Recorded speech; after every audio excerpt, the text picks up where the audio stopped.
주님, 우리 모든 성도 가정에 함께 하시기를 주님의 이름으로 축복합니다. 저는 이제 가급적 이런 말은 잘 안 하려고 그러는데 아마 오늘 좀 많이들 바쁘셔서 그렇게 또 일부에 또 지금 2부에 못 오신 분은 1부에 오시기도 하셨는데 모쪼록 이제 꽃도 피고 또 날도 풀려서 우리 삶이 분주하겠지만 그럴수록 더욱더 믿음 생활 잘해가는 복된 성도들이 되시기를 주님의 이름으로 축복합니다. 아침에 이렇게 나오는 길에 우연히 이제 그 뉴스를 하나 듣게 됐는데 지금 이란이 이스라엘에 이제 미사일을 쐈어요. 전쟁이 일어날 가능성이 매우 높아요.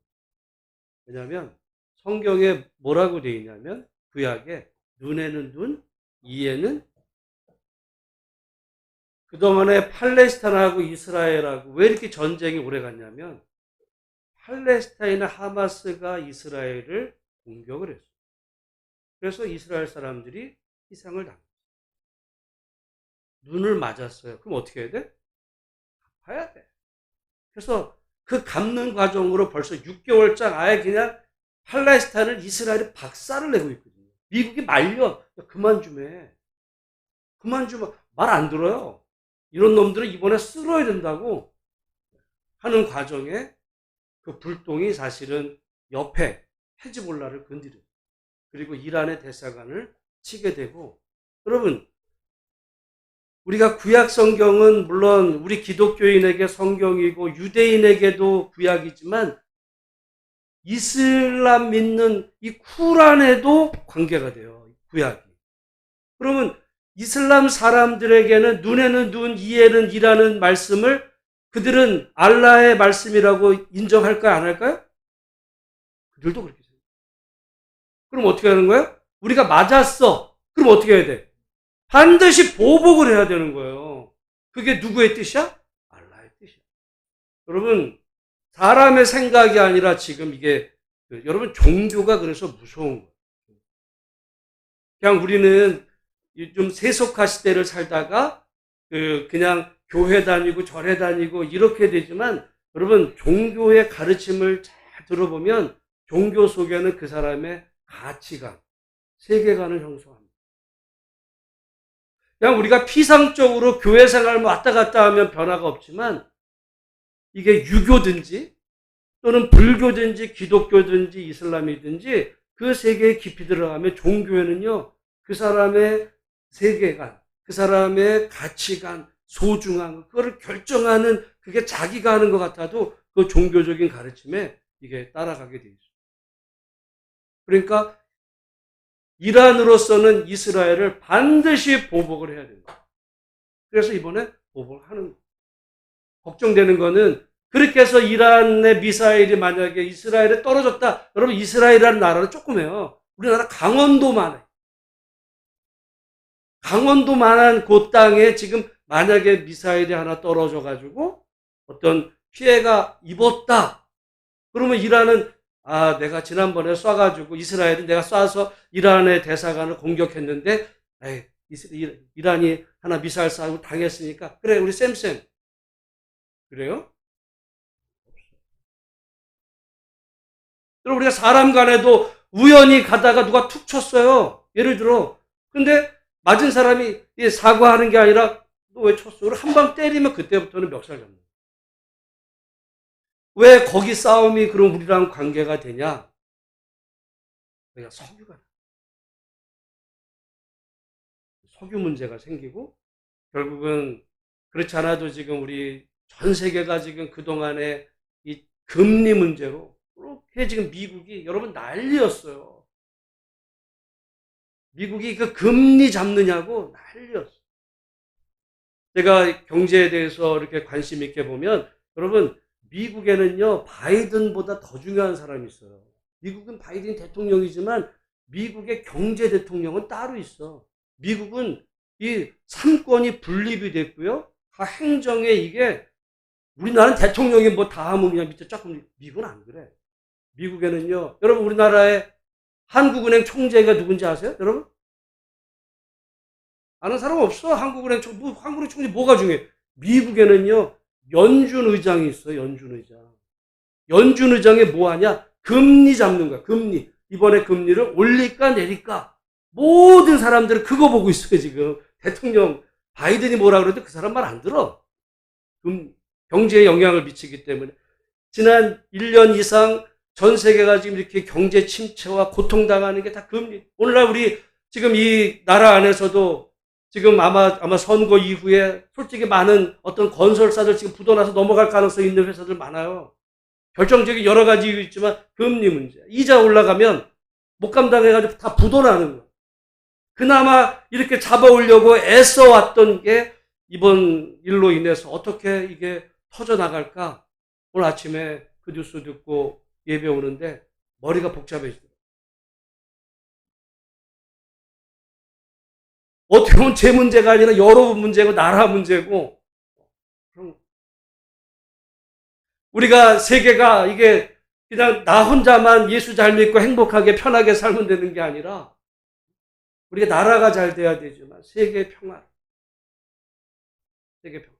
여러분, 세상은 다 연결되어 있어서 어디서 하나 터진 그게 결국은 돌아서 우리한테 온단 말이에요.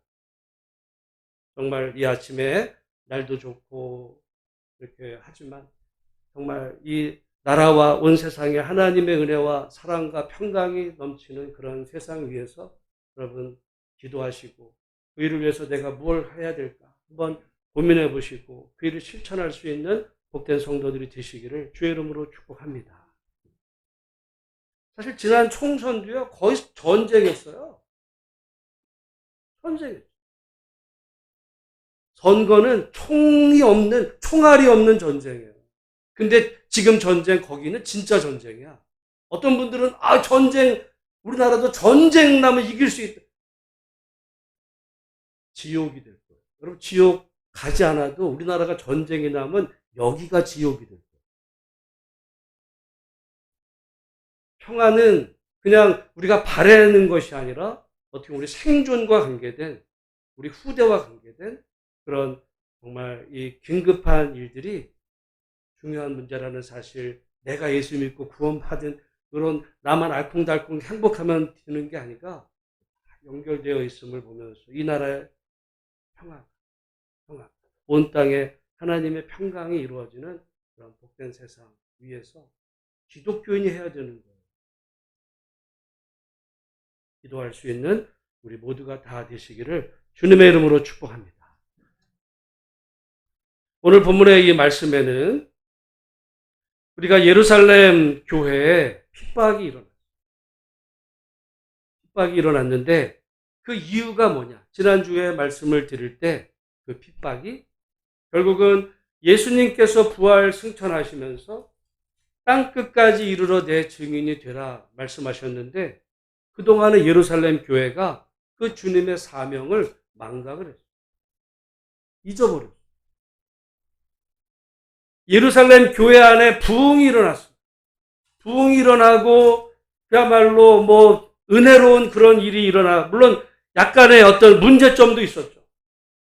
그러나 그 갈등 문제점은 다 넘어갔지만, 그러나 본질적으로 그들은 하나님이 이 땅에 교회를 세우신 그 본래 그 목적을 잊어버렸어요. 성령도 충만했어. 기적도 나타났어. 부흥도 됐어요. 근데 존재 목적을 잃었어요. 그럴 때 하나님께서는 비상수단을 쓰십니다. 비상수단을 써서 그 예루살렘 교회를 흔드셔가지고 그 흔드는 그 모습이 이제 스데반의 순교로 나타나게 되었고, 한 사람의 순교만이 아니라 그로 인해서 교회가 엄청난 이 환란이 와가지고 사람들이 다 흩어졌어요. 세상적으로 보면 교회가 다 이 사람들이 우리 같으면 피란 간 거예요. 핍박이 일어나서 피란을 떠났는데 성경에는 공교롭게 그 떠난 사람들이 그냥 자기 살자고 어디 가서 도망쳐 숨어버린 것이 아니라 그 사람들이 예루살렘으로부터 떠나서 유대로, 사마리아로, 나중에는 땅끝은 별개가 아니라 거의 이방이에요. 그 땅끝으로 도망을 가는 과정에서 자기들이 믿은 예수를 사람들에게 전하는 이런 일이 벌어졌다. 결국은 예루살렘 교회에 일어난 그 핍박은 하나님이 사명을 주셨지만 그 사명을 망각하고 살았을 때 하나님께서 당신의 뜻을 이루기 위해 하나님께서 급하게 허락하신 그 환난이라고 하는 도구를 통해서도 하나님은 이 복음을 땅끝까지 전하는 그 사명을 이루어 가시는 하나님의 모습을 우리가 볼 수 있습니다. 여러분, 오늘 이것을 우리 삶에 적용해 보면 내가 예수 믿고 내가 편안해지고 내가 좋아서 그냥 나만 예수 잘 믿고 행복하면은 그만이다라고 여러분 생각하고 그냥 믿음 생활하는 순간 하나님은 우리 삶을 흔드실 수가 있어요. 왜냐하면 하나님께서 이 땅에 우리를 보내셨을 개인도 마찬가지입니다. 개인이든 교회든 하나님의 목적이 있어요. 여러분 한번 생각을 해보세요. 여러분을 이 땅에 오게 하시고 여러분이 살아가는 과정에서 그냥 나는 그냥 알콩달콩 돈 벌고 행복하게 맛있는 거 먹고 그냥 재미나게 살다가 죽으면 천국 가야지. 그게 여러분의 인생의 목적이에요? 그거는 거의 그냥 짐승과 같은 거예요. 인간에게는 짐승적인 면이 있어요. 하나님이 우리를 흙으로 줬어요. 우리가 짐승적으로 생각해보면 배고프면 먹고 배부르면 뭐 쉬고 놀고 재미난 거 재미있게 이걸 우리 삶의 어떤 거기다가 예수 믿는 거는 그냥 취미생활 정도로 즐기면서 알콩달콩 사는 그걸 우리 인생의 목적이라고 생각한다면 사실은 이 땅에서 그렇게 오래 살아야 될 이유도 별로 없을지도 몰라요. 근데 하나님께서 우리를 이 땅에 태어나게 하시고 그리고 우리를 예수 믿게 하셨을 때에는 하나님이 우리를 향하신 뜻이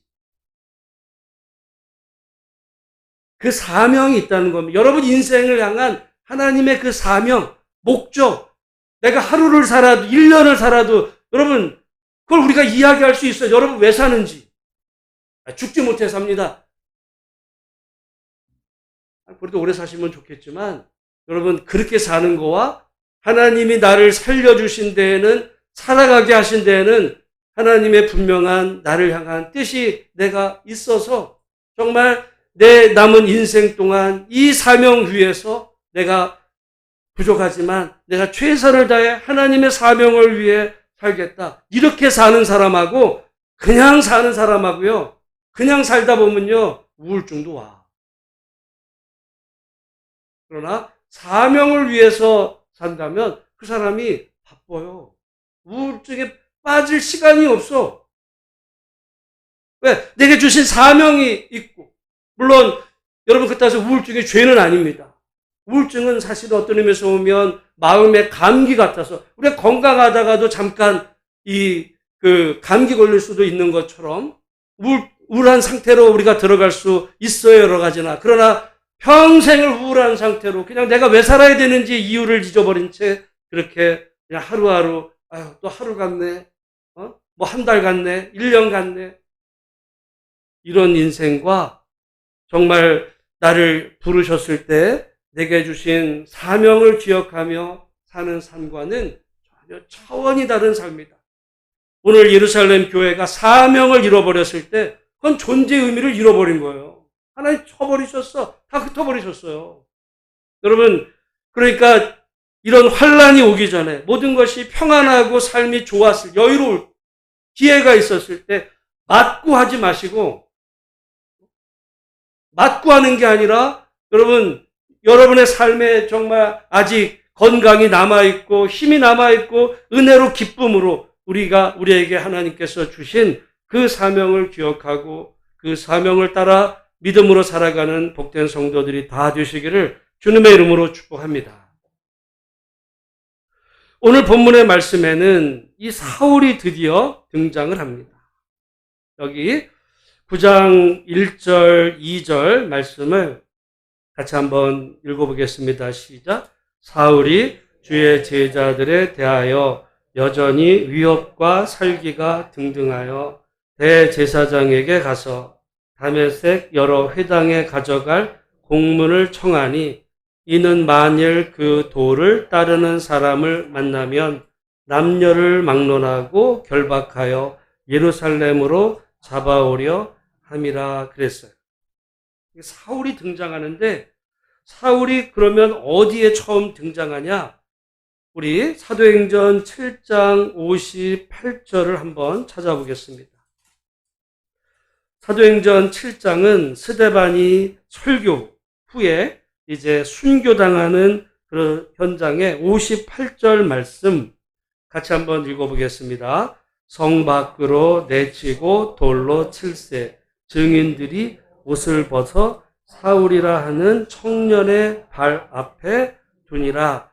여러분 여기 사울을 청년이라 그러니까 그냥 애라고 생각하는 생각이 있을지 모르지만 결국 스데반을 죽였던 그 사람들이 옷을 벗어 증인의 그 옷을 벗어서 사울 앞에 두었다는 거는 스데반이 죽는 일하고 사울이 이게 우연한 관계에 거기 사울이 있었다는 게 아니고요. 스데반 죽는 일의 주동자가 누구예요?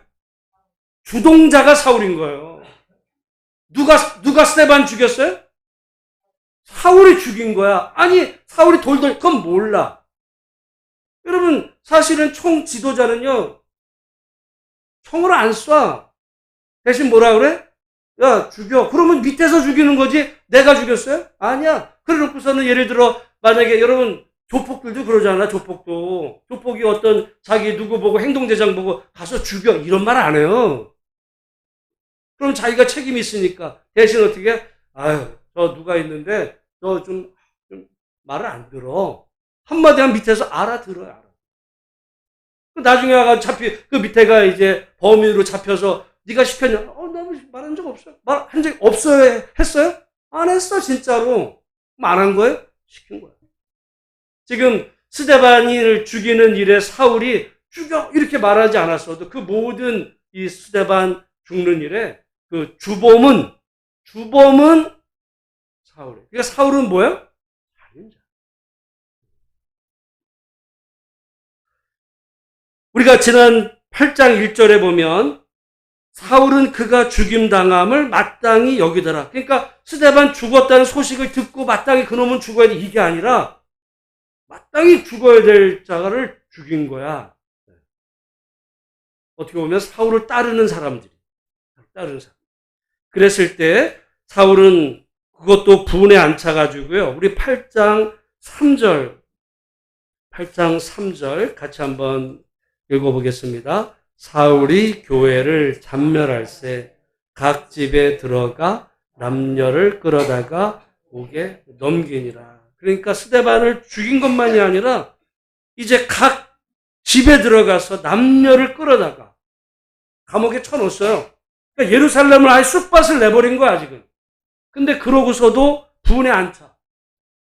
그래가지고는 오늘 본문의 말씀에 9장에 오면 여기 여전히 위협과 살기가 등등 해가지고 대제사장에 가서 이제 다메섹 여러 회당에 그러니까 예수 믿는 것들 지금 다 어디 갔어요? 다 도망쳤잖아. 그럼 어떻게 해야 돼? 다 잡아들여야 돼 다. 그래가지고 다 잡아들여가지고 남녀를 불문하고 결박해서 예루살렘으로 다 잡아들이려고 지금 가던 길에 오늘 사건이 벌어집니다. 제가 볼 때 기독교 역사에서 예수님의 십자가 이거 이후에 기독교 역사에서 제일 중요한 인물 바울이거든요. 바울이 쓴 성경만 해도 로마서, 고린도, 전후서, 갈라디아 성경, 신약 성경 거의 다는 여러분 예수님은 성경 쓴 적이 없어요. 이 바울 서신은 다 바울이 썼어요. 바울이 없는 기독교는 존재할 수가 없어요. 그래서 어떻게 보면 정말 예수의 그 복음을 가장 잘 바르게 이해했던 바울. 이 결정적인 사울이 바울 되는 그런 영적인 변화. 근데 이제 여기서 우리가 조심해야 되는 거는요. 어떤 사람들은 그래서 사울이 예수 믿고 바울이 됐다 그래요. 그렇지 않아요. 사울이 그냥 바울이야. 여러분, 베드로의 또 다른 이름이 뭔지 아세요? 시몬, 왜, 그게 무슨 말이에요? 우리는 여러분, 저기 그 에버랜드 옆에 무슨 미술관 있어요? 아트홀 있어요? 호암. 호암은 뭐예요? 이병철 호야. 호암 이병철이에요. 그러니까 시몬 베드로 그러면은 베드로의 호가 시몬이야? 아니야. 시몬은 뭐예요? 이름이에요. 무슨 식 이름? 히브리식. 두 가지요. 시몬이 뭐냐면, 그러니까 구약에 보면 그 야곱의 12아들 중에 시므온이 있어요. 시므온. 시므온이 시몬 된 거예요. 그럼 베드로는 그건 유대식 이름이 아니에요. 여러분 구약 성경 읽으면 베드로라는 이름 나와요? 안 나와. 그런 이름은. 헬라식. 그러니까 나중에 이 베드로 또는 바울 복음을 이방의 복음을 전하다 보니까 그야말로 히브리식 이름을 빼고 헬라식 이름으로 이제 개명한. 그래서 어떻게 보면 본래 유대인은 그러니까 자기 본래 고향 이름이 있고 가정의 이름이 있고 밖에 저희 아들이 창현이지만 사무엘이에요. 그 얘기인 거야. 근데 어쨌든 이 사울이 변화되는 결정적인 사건인데 여러분 그럼 한번 여기서 물어볼 때 왜 그러면 사울은 그렇게 예수 믿는 자를 죽이려고 했어요? 그리고 죽였어요. 이유가 뭐예요? 성격이 더러워서? 깡패 같아가지고? 아니에요. 왜? 사울은요, 신학생이었어요. 우리가 그 성경에 보면 사울이 본래 그 다소, 외국에 지금 터키라는 거기서 살다가 예루살렘에 와서 가말리엘 문화에서 율법을 정통으로 배웠어요. 바리새인. 신학생. 바리새인이었어요. 그러면 나중에 예수님과 우리가 복음서에 보면 계속 싸우는 사람들 누구예요? 바리새인이야. 근데 그러면 왜 바리새인이었던 그 사울은 예수 믿는 자를 이렇게 죽이려고 그리고 실제로 죽였고 왜 죽이려고 이렇게 살기가 등등했어요? 이게 종교적인 목적인 거예요. 왜냐하면 구약의 율법에 보면 신명기 말씀에 나무에 달려 죽은 자는 하나님께 저주받아 죽은 거다라는 말씀입니다. 예수님이 어디서 죽었어요? 십자가가 나무야. 그러면 나무에 달려 죽은 자는 예수는 나무에 달려 죽었으니까 그러면 유대인의 입장에서 하나님의 말씀대로 보면 예수는 하나님의 복을 받아 죽은 거예요? 하나님께 저주받아 죽은 거예요? 저주받아 죽은 거야. 그런데 하나님께 심지어 저주받아 죽은 자를 이 예수 믿는 사람들이 그 예수를 하나님과 동격이라고 얘기하네? 그건 뭐예요? 신성모. 누굴 모독하는 거예요? 하나님을. 여러분 10계명의 앞계명이 뭐예요? 하나님에 대한 이 우상 숭배하지 말라. 이 하나님 경외하는 이 하나님 절대 계명이고요. 여러분 오늘 우리는 이런 것에 대해서 별로 이렇게 오늘날 기독교인들은요 별로 크게 생각하지 않는데 여러분 이슬람을 생각해 보면 이게 얼마나 큰 충격인지 가끔 보면요 이슬람 사람들이 어떤 서양 사람 한 사람을 막 죽이려고 막 이렇게 테러가고 그런 경우가 있어요. 그 이유 중에 하나가 얼마 전에 그 유럽의 이민자들이 막 그 이슬람 사람들 막 이민 오고 하다 보니까 이제 극우들이 득세하게 되면서 어떤 이슬람을 배척하는 의미로 이 쿠란, 이슬람의 성경을 불태웠어요. 그걸 찍었어. 아니, 우리 같이 보면 성경 불태웠는데 그게 아니야. 이슬람 사람들에겐 그 얘기가 뭐예요? 이거는 신성 모독이에요. 그 놈은 반드시 죽여야 돼. 이게 나와. 지금 제가 볼 때 오늘 우리 기독교인들은 누가 좀 이상한 애가 그랬나 이렇게 생각하지만 사울이 제가 볼 때 이 스데반을 죽이려고 했던 게 제가 볼 때 충분히 이해가 돼요. 이건 종교적인 이유. 여러분 종교도요. 그러니까 잘못 종교가 가게 되면 굉장히 무서운 이게 됩니다. 그래서 세계적으로 제일 무서운 전쟁이 이념 전쟁이 아니에요. 종교 전쟁이야. 종교 전쟁 벌어지면요. 그 다음에 외국과 싸우는 게 아니라 내전. 자기 민족끼리 싸우면요. 이건 끝이 없어. 지금 사실은 이슬람권에서 이슬람이 지금 이란이 문제가 됐잖아요. 이란이라는 나라. 근데 이슬람은 크게 우리 여러 종파가 있지만 크게는 두 파.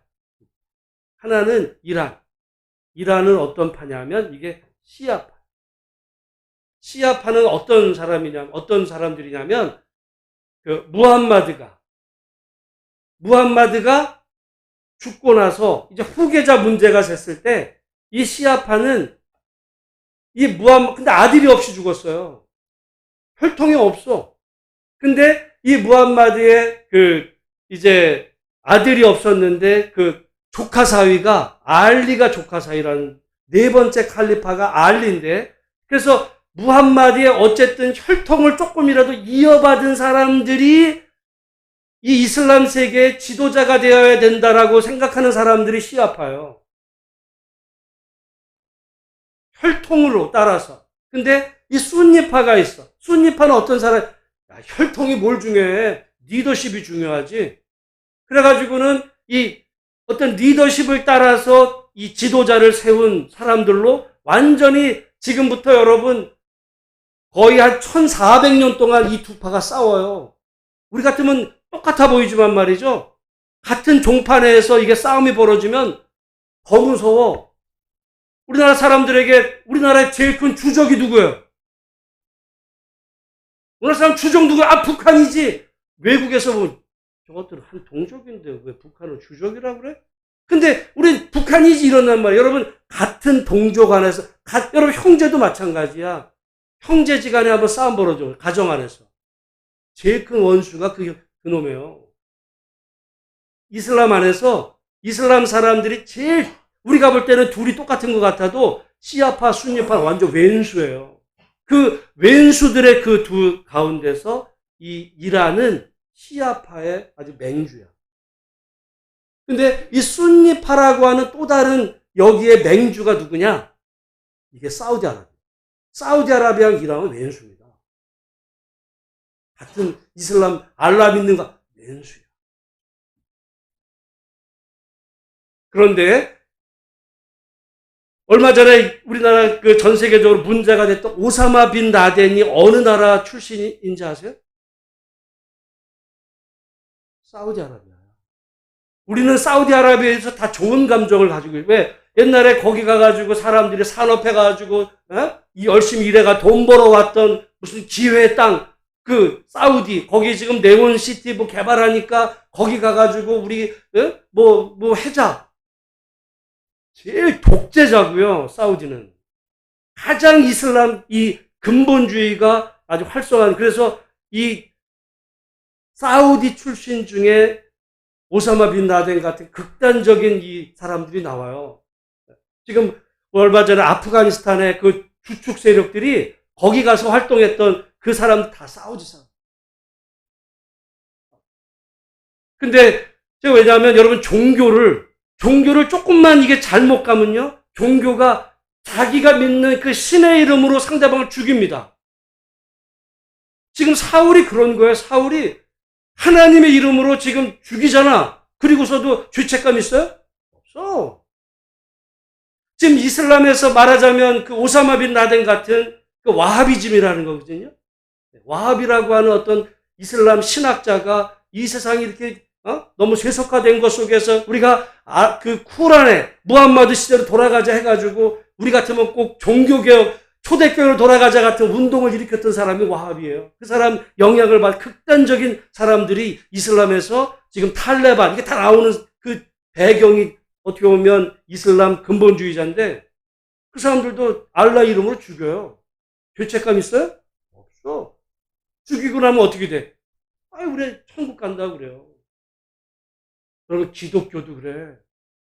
예수도 엉터리로 믿으면요, 사람 죽여놓고 잘했다고 할 수 있어요. 여러분, 우리가 얼마 전에 제가 지난 그 4.3 우리나라 제주도에 4월 3일 제주도 지금 그러니까 이 4월은 제주도는요 아픔에 그 도시야 그 도야 그 4.3을 가서 제주도 사람을 주로 죽였던 군인이 죽이지 않았어요. 누가 죽였는지 주축이 누군지 아세요? 기독교인들이야. 서북 청년. 그 서북 청년들의 본부가 영락교에 있었다는 거예요. 그러면 하나님도 잘못 믿으면 그게 이슬람이든 그게 유대교든 그게 기독교도 마찬가지예요. 하나님 잘못 믿으면 사람을 하나님의 이름으로 죽여. 그래놓고서 죄책감이 없어요. 왜? 나는 내가 믿는 신을 위해서 했으니까. 아니, 하나님이 그런 분이시겠어요? 그렇죠. 그럼 오늘 우리가 정말 믿어가는 가운데서 그런데 이 지금 사울은 그러니까 이게 무슨 혈기가 왕성한 사람이라서 깡패 같은 짓을 했던 사람이 아니라 하나님을 너무 잘못 믿게 돼가지고 이제 결국 예수 믿는 자들을 정말 죽였고 또 더 죽이려고 가다가 다메섹에 이르러서 이제 놀라운 일이 벌어졌어요. 여러분 이 다메섹이 별거 아니에요. 이스라엘 그 위에 지금 문제가 된 레바논 바로 옆에가 다마스커스라 지금도 있어요. 거기가 시리아 안에서 지금 전쟁 중에 다 여러분 여기 지금 2000년 전 성경의 역사가 지금도 그대로 재현되고 있어요.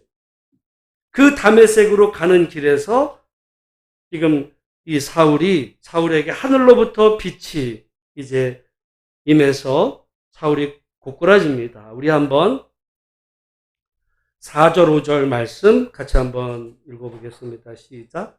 땅에 엎드러져 들음에 소리가 있어 이르시되 사울아 사울아 내가 어찌하여 나를 박해하느냐 하시거늘 대답하되 주여 누구시니까 이르시되 나는 내가 박해하는 예수라. 여러분 사울이 예수를 박해했어요 안 했어요? 네? 사울이 예수님 때렸어요? 박해한 적 없어. 근데 지금 예수님은 네가 박해하는 예수다 그랬어요. 뭔 말이야? 여러분 자녀가 있는데 누가 나갔는데 여러분의 자녀를 누가 그냥 묵사발이 내도록 패버렸어요. 여러분 자녀지 여러분은 여러분 일이 아니니까 뭐 상관없죠? 아니야. 만약에 상관없다고 생각하면 그건 남이에요. 지금 교회가 엄청난 박해를 받았는데 예수님은 어차피 예루살렘 교회는 내 말 안 들어가지고 내가 사울 통해가지고 다 쳐버렸어. 저놈들은 좀 한번 당해봐야 돼. 마귀예요. 하나님이 그런 식으로 역사한다고 생각하면 그건 마귀가 생각합니다. 여러분 지금 물론 하나님의 뜻 안에서 예루살렘 교회에 핍박이 온 뒤에 하나님의 뜻이 있었지만 그럼에도 불구하고 당신의 자녀들이 교회가 이렇게 죽임을 당하고 또한 감옥에 갇히고 핍박을 받을 때 예수님은요 나랑 상관없는 일로 본 게 아니라 당신이 지금 박해당하고 있는 것으로 지금 느끼고 실제로 아파했다. 여러분 자녀가 어디 가서 누군가에게 맞았어. 맞고 있어. 그러면은 여러분 애간장이 녹아요. 그냥 언제 다 맞고 빨리 집에 들어오면 되지 뭐. 왜 그러겠어요? 피를 말. 지금 교회가 그런 고통을 당할 때 예수님은 내가 당한 핍박을 그래서 네가 사람을 죽였지만 그 죽인 사람들의 그 고통, 울부짖음이 결국 내게 들렸고 그건 내 자식을 죽인 거기 때문에 네가 나를 박해한 거다. 지금 그 얘기를 지금 하는 겁니다. 여러분 그런 의미에서 우리가 인간의 육신의 부모도 자식이 고통당할 때 아파하지만 우리 하나님은 오늘 우리가 이 땅을 살아가면서 말씀대로 사는 과정에서 우리가 고통당할 때 우리 하나님은 여러분 외면하고 계시거나 무감각하게 계신 것이 아니라 우리와 함께 아파하고 계시는 아버지 하나님이시라는 사실이 여러분 마음속에 믿어지는 은혜가 있기를 주의 이름으로 축복합니다. 기독교 2000년의 역사 가운데요. 실제로 그런 때가 있었어요. 하나님을 뭐라고 설명했냐면 부동의 동자야. 이게 신학적으로 굉장히 유명한 말이에요. 하나님은 절대로 인간의 세상에서 영향받지 않는 절대자야. 세상에서 일어나는 일에 이 영향을 받지 않아요. 부동의 동자. 부동이에요, 부동. 움직이질 않아. 한때 그렇게 가르친 적이 있어요. 여러분, 신학이 그 얘기는 뭐야? 인간이 여기서 고통당하는 거 하나님은 느끼지 않아. 그래요? 지금 예수가 교회가 핍박당할 때 주님은 당신이 아파하시고 나는 내가 믿는 하나님은 이거예요. 여러분, 오늘 우리가 그래서 너무 사람들이 먼저 신학을 가지고 신학이 아니라 우선돼야 되는 건 성경. 성경에 하나님을 따라 신학이 나와야 되는데 웃긴 거는 신학 가지고 성경을 꿰맞춰요. 웃기는 얘기가 돼. 여러분, 우리가 믿는 하나님은 부동의 동자가 아니라 한때 수백 년 동안 이걸 믿었던 사람들이 기독교 역사에 있었다니까요. 부동의 동자가 아니라 오늘 우리가 고통당하는 이 아픔을 함께 아파하신 아버지, 어머니와 같은 그런 좋으신 아버지가 우리가 믿고 섬기는 하나님이라는 사실이 여러분 마음속에 믿어지는 은혜가 있으시기를 주의 이름으로 축복합니다.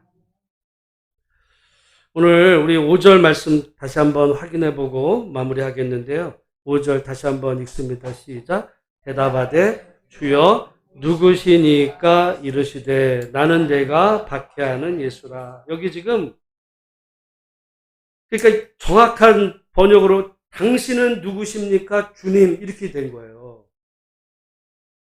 당신은 누구십니까? 주님. 그러니까 지금 사울이 예수를 누구라고 불렀어요? 주라고 불렀어요. 퀴리. 여러분, 우리가 이 복음서를 보면 그래서 우리 신학적으로는 칭호기독론이라는 게 있어요.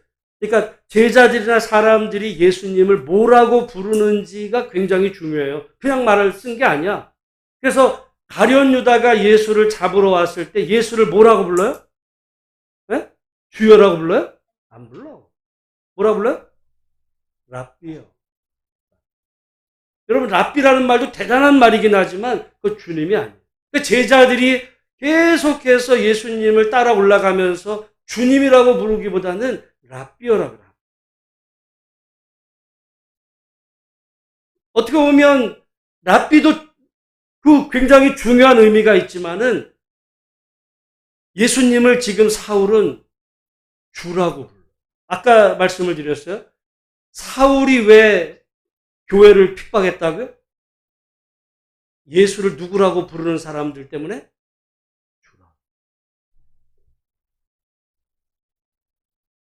사울이 무슨 성질이 더러워서 교회 다니는 것들 내가 이래서가 아니에요. 신성 모독이야. 내가 믿는 하나님은 여호와 한 분이신데 성경 한 분이라 그랬잖아. 근데 지금 그 하나님에 의해서 십자가에 나무에 달려 저주받아 죽은 그 예수를 하나님이라고 하나님과 같은 동격이라고 주장하는 이 예수 믿는 무리들은 내가 믿는 그 하나님을 모독한 신성 모독한 거기 때문에 당연히 죽여 이렇게 나오는 거예요. 아까 말씀드린 것처럼 오늘날 이슬람 사람들 가운데서 가령 쿠란을 누가 불태운 거 보고 그거는 신성 모독이다. 알라를 모욕했다 해가지고 이 살인 명령이 떨어져요. 거기서는 똑같은 구조예요. 그랬던 사울이 정말 이 급작스러운 이런 그 사건으로 인해서 자기 입에서 자기도 모르게 터져나와요. 당신이 누구십니까? 주님. 여러분, 제가 여러 번 말씀을 드리지만 우리 신앙 고백의 핵심은 딱 하나예요. 신앙 고백은 그 복음이라는 거를 어떤 사람들은 자꾸 예수 믿어 내 행복하게 잘 살다가 천국 가는 걸 복음, 신앙 고백은 딱 한마디예요. 예수가 누구다는 거예요? 예수. 여러분, 예수가 주라는 게 그렇게 여러분 입에서 나와지기가 쉽지 않은 거였어요. 근데 그 주님이라는 말이 그냥 나도 모르게 그냥 나오는 그런 말이 아니라 주님이라는 말은 주인님. 예수님이 나의 주인입니다. 온 세상의 주인. 지금 우리가 벌어지는 이 세상의 일들이 우연하게 벌어지는 것 같지만 주인님의 뜻대로 내 인생이 내가 사는 것 같아도 이 모든 것은 주인님의 주인 예수님 당신이 살아계신 나의 주인님이십니다. 그게 신앙. 그게 안 돼가지고 지금 이 사울은 예수 믿는 자들을 죽이려 했다가 지금 다메섹 도상에서 예수를 그냥 만나는 게 중요한 게 아니고 그 입에서 예수가 휘리 주님이라고. 여러분, 이거는 매우 중요한 거예요. 예수님은 주님이신데 여러분이 나는 예수님을 주님 하지만 정말 여러분에게서 예수님이 어떤 의미의 주님인지는 한번 깊이 물어봐요. 그래서 예수님이 뭐라 그랬어요? 누구든지 나보고 주여 주여 하는 말로만 주여 주여 그런 자가 아니라 내 말을 그럼 실제로 주인님 말을 안 듣는 종이 어디 있어요? 그럼 주인을 약 올리는 거지. 그러니까 근데 이 주인이라고 우리가 예수가 주인이십니다. 주님이십니다. 여러분 그냥 교회에서 하도 듣다 보니까 그냥 그렇게 말해야 되나 보다라고 하는 게 아니라 여러분의 인격 속에 예수님만이 나의 진정한 주인님이십니다. 라고 여러분 정말 그 마음 속에서 믿어지고 여러분의 생각 속에서 그렇게 정말 생각이 들고 여러분의 입에서 고백이 되는 그런 은혜가 우리 모두 가운데 있기를 주님의 이름으로 축복합니다. 그런 사람은요, 천국 갈까 죽으면 지옥 갈까 걱정할 필요가 없는 거예요. 근데 우리는 예수가 주인님이라고는 생각 안 해. 왜냐하면 내가 주인이야, 내가. 세상 내가 주인으로 행세하면 내가 살다가 교회 생활은 좀 했지만 내가 주인이야. 근데 천국은 가고 싶은데 나 갈 수 있어요? 물어볼 필요도 없어요. 신앙 고백의 핵심은 예수가 주님이십니다. 나의 주인. 오늘 여러분 바울은요. 그러니까 하나님이 나의 주님이셨어. 다만 이해가 안 됐던 게 근데 예수님이 하나님이시야. 요게 이해가 안 됐는데 이게 믿어지고 나면은 바울은 신앙에 대해서 설명할 필요가 없어요. 그게 돼버렸던 거야 그냥. 근데 우리는 설명할 게 너무 많아요. 왜? 내가 주인이거든. 예수 믿는다는 거는 내가 주인이 아니라 예수님이 주인이십니다라고 바뀌는 그게 예수. 여러분 오늘 이 사울은요 어떻게 보면 정말 급작스러운 방식으로 하나님께서 개입하셔서 예수를 정말 주님이라고 주여 누구십니까? 예수인 줄 몰랐어요. 자기에게 이렇게 나타나신 이분은 정말 사람일 리가 없는 하나님만이 있을 수 있는 하나님이십니다라고 얘기했는데 근데 그분이 예수님이네? 누가 가르쳐줘서 바울이 된 게 아니고 그런 은혜를 경험했어요. 모쪼록 여러분 예수가 주님이시라는 이 놀라운 사실이 여러분의 심령 속에 정말 믿어져서 우리에게 주어진 인생길을 믿음으로 살아드리는 그런 은혜가 우리 모든 성도 가운데 있으시기를 주의 이름으로 축복합니다. 하나님 아버지의 은혜를